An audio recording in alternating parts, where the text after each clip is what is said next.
Good evening, everyone. I am Poonam Nanda, and my topic for today is the power of the pause, my guide to strategic leadership. I would like to begin with a question today. Are we red, yellow, or green? Does that question sound familiar? If you worked in IT or large organizations, that is a common question. It is the ritual of the status meetings. And working in a digital transformation company, this question takes on an even higher intensity. Because we are not just like delivering projects and deploying our code. It's about executing the client business models. It is imperative for us to stay green. I have been a master of the Gantt charts, on-time delivery, and mitigating risks. My superpower has been getting things done. But still, over a couple of months ago, I felt stuck. I was delivering the projects brilliantly, but then I was not deciding the strategy behind them. It was like I was riding the bus, but not choosing its destination.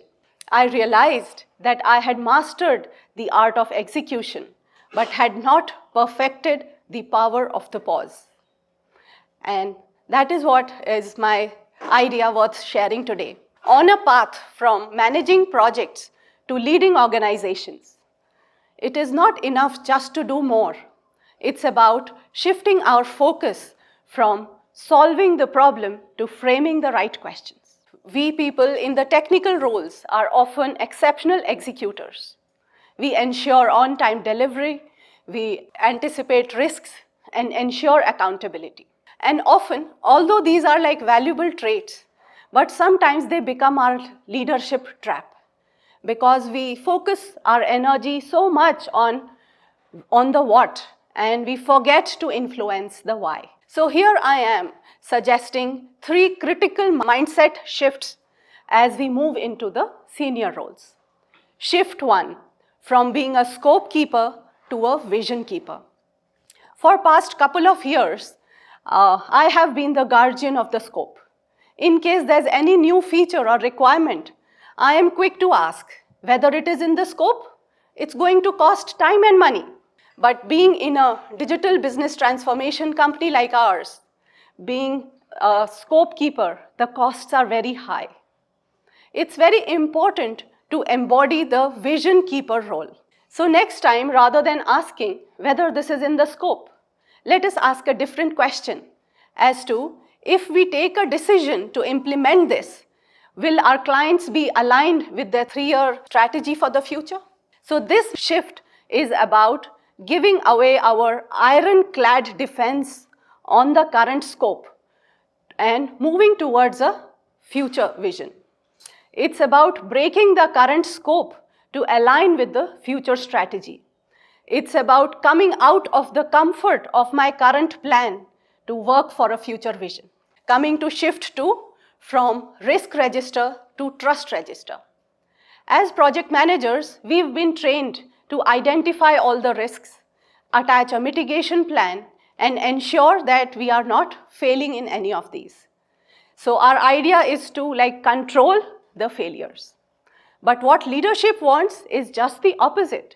They want to manage through trust. So let us imagine that we have a trust register. Now, a quick comparison here. If you look at your risk register, it's made up of a lot of what-if statements.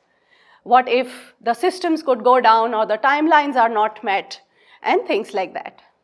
Coming to the trust register, I suggest that we build a list of all our team members, our partners, our vendors.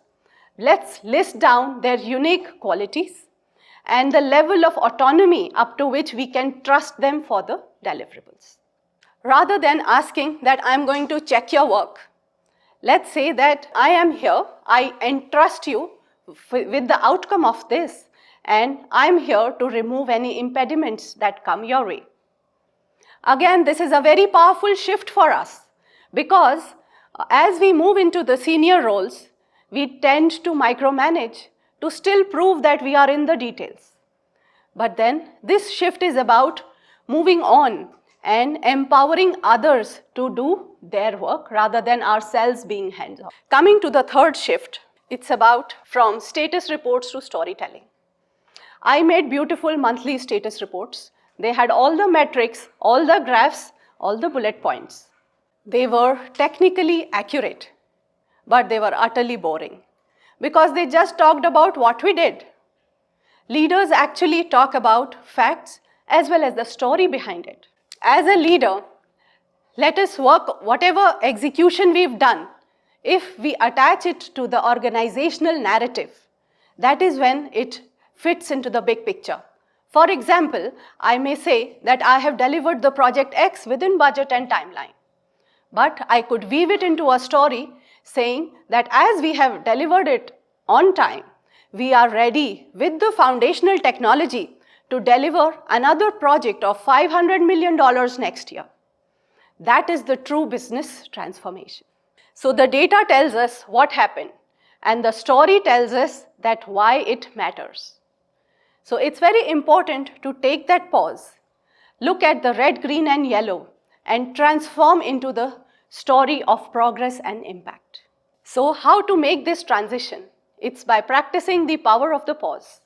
I challenge you to develop these 3 habits starting tomorrow. The first one being the 15-minute vision check.